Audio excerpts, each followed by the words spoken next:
Olá, tudo bem? Um fraterno abraço. Hoje, em Vivenciando Chico Xavier, vamos refletir a mensagem Diante da Multidão, pelo Espírito Emmanuel, do livro Fonte Viva.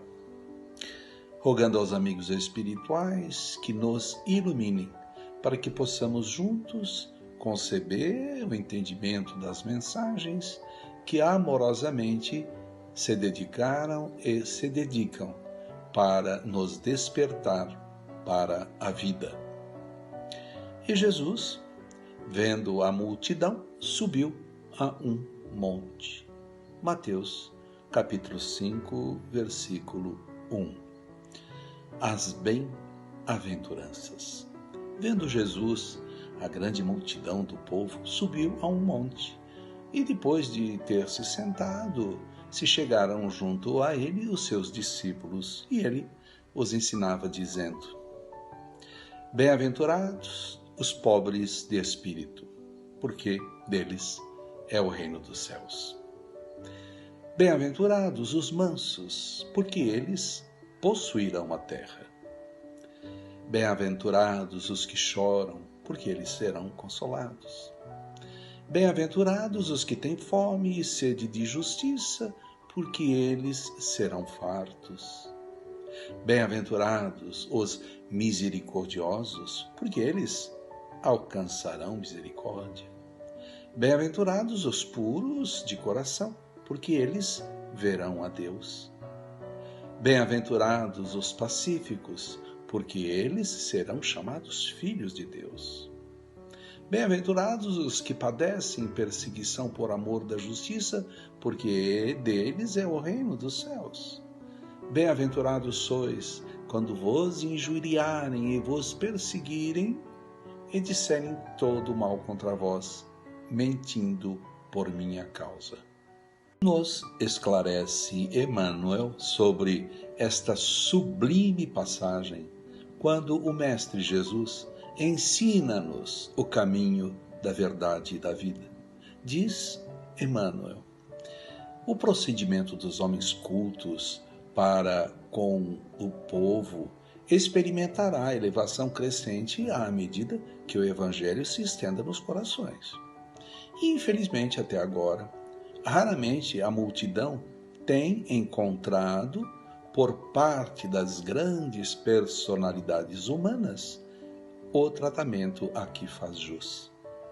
Muitos sobem ao monte da autoridade e da fortuna, da inteligência e do poder, mas simplesmente para humilhá-la ou esquecê-la depois.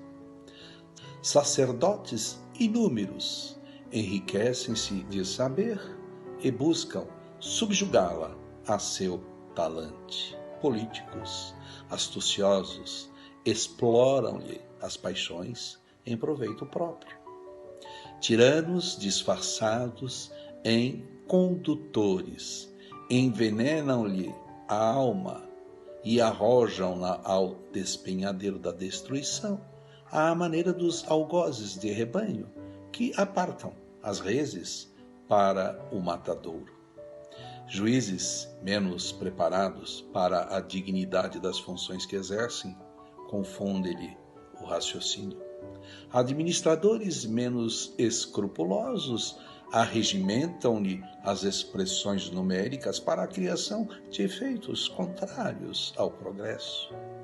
Em todos os tempos, vemos o trabalho dos legítimos missionários do bem prejudicado pela ignorância que estabelece perturbações e espantalhos para a massa popular.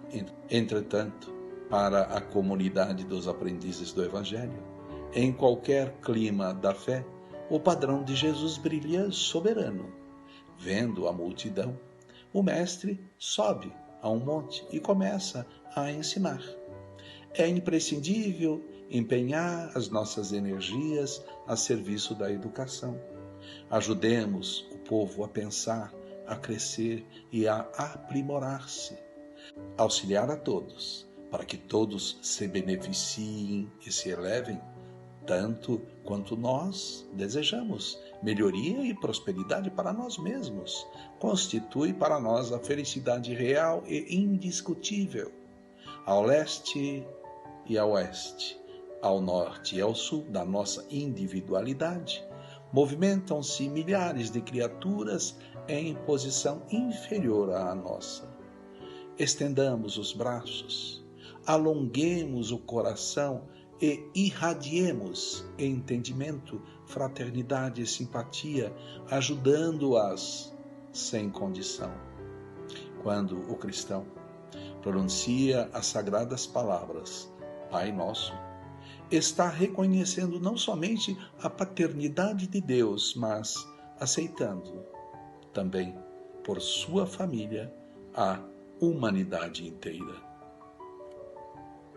Para nos ajudar ainda mais sobre esta reflexão, em O Evangelho segundo o Espiritismo, capítulo 15, Fora da caridade não há salvação, item 6, necessidade da caridade, Paulo, em sua primeira epístola aos Coríntios, capítulo 13, versículos 1 a 7 e 13.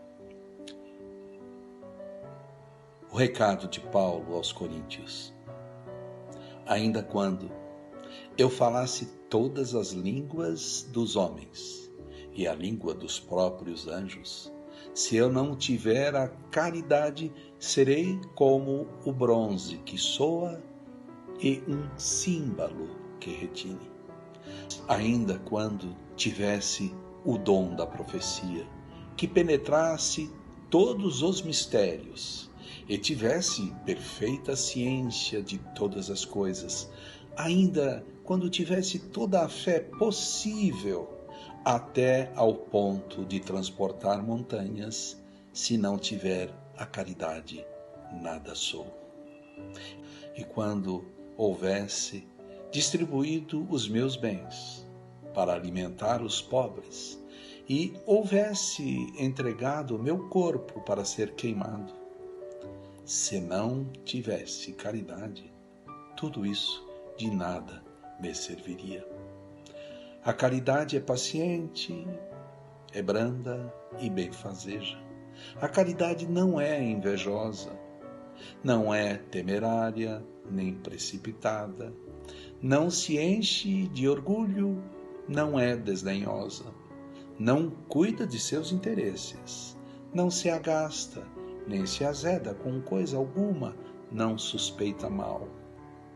Não se rejubila com a injustiça, mas se rejubila com a verdade. Tudo suporta, tudo crê, tudo espera, tudo sofre. Agora, estas três virtudes, a fé, a esperança e a caridade, permanecem, mas, dentre elas, a mais excelente é a caridade. Roguemos a Deus, nosso Pai, amoroso, misericordioso e justo para com todos nós, seus filhos. A Jesus, nosso irmão, mestre, querido e médico de todas as almas. Aos nossos amigos espirituais, que amorosamente e pacientemente nos auxiliam nessa nossa caminhada, na presente encarnação, para que sejam despertadas as leis de Deus que estão em nossas consciências e tenhamos a vontade de trabalharmos pela conscientização dessas leis. Ouve, ruge lá fora a ventania. E enquanto o lar ditoso te acalenta, há quem padece os golpes da tormenta, suportando a ansiedade e a noite fria. Repara a estrada longa, erma e sombria. Eis que a dor te acompanha, amarga e atenta. Desce do altar de luz que te apacenta e socorre a miséria que te espia. Ajuda, e sentirás em resplendores, luzes e auroras, júbilos e flores a brotar dos charcos em que pises.